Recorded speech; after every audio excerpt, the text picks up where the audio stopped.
count. So with that, we turn our attention to a subject that I want to talk about, and that is holiday decorum as we lighten things up here in the KDKA Radio Afternoon News. And we are happy to be joined by Sharon Schweitzer. She's an international etiquette and modern manners expert. Hey, Sharon, thanks so much for joining us. How does one become an international etiquette and modern manners expert? That's what my wife will probably tell me I need to take a class. Well, I practiced law for about 15 years doing labor and employment law.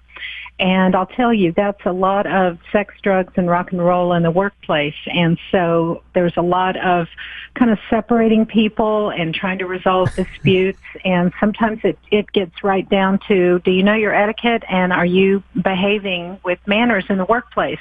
And so that kind of stretches over into what you were born with and what you grew up learning. And so sometimes you behave as an adult as you behaved as a child. Okay, so in the holidays, how about some practical applications of all the things that you've learned and you are now consulting folks on, whether it be tipping at the holiday dinner at a restaurant, or perhaps navigating the always precarious holiday party, which we here at Entercom Communications had last night, and there are some stories circulating around the office today, and some folks were a little late getting out of bed. Then also the regifting techniques. Let's start actually navigating the office holiday party if folks have not had their holiday party at the office just yet.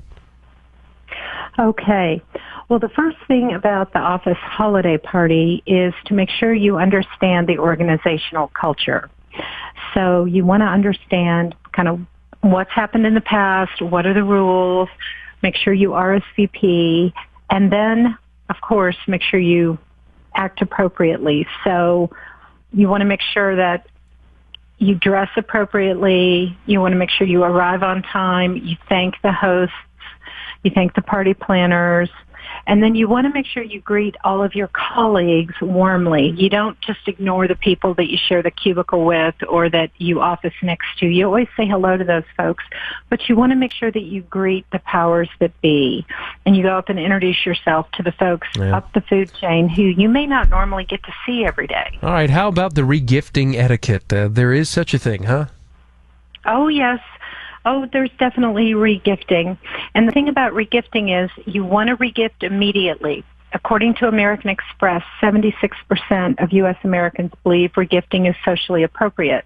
So if you're planning to do so, be sure to regift in different social and family circles. Also, remove all traces of the original giving, including handwritten notes, cards, and gift tags that may reflect someone else's name as the giver and the receiver. We are chatting with Sharon Schweitzer. She's an international etiquette and modern manners expert here on the KDKA Radio Afternoon News. Figured we'd bring her on here because this is the time of year where things can kind of go a little sideways over the holidays if you do not show your best etiquette or manners, and that can be around the dinner table or with the in-laws, the outlaws, family gets together. What's the best way to navigate those waters that at times can be choppy? That's right. So whether it's a drunk uncle and incessant questions about who you're dating or your family's inability to understand your life choices, the holidays can bring out the worst sometimes in some family get-togethers. So the best thing you can do is be polite and then grin and bear it. It might be tough, but your best bet is to be civil to everyone, even if some of the relatives aren't your favorite. Your mature attitude and your behavior are going to help reduce bickering and fights, either at the family reunion, the dinner table. So small talk in the U.S. is what people do. They talk about the weather, sports, the books they've read, movies they're going to see or have seen, vacation trips they've either gone on during the year or that they're planning to do.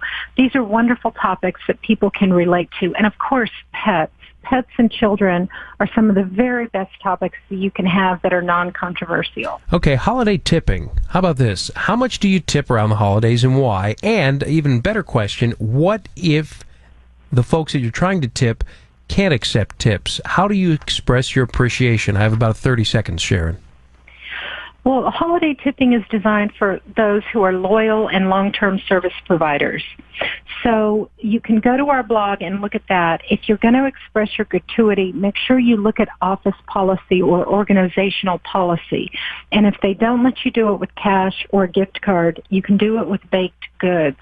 Many places have a policy they don't allow it, or if they do allow it, it has to be shared with everyone equally. Okay, good ideas there. Thank you so much, Sharon Schweitzer, international etiquette and modern manners experts. Figured we roll that topic out here over the holidays. 645 KDKA Radio. Traffic.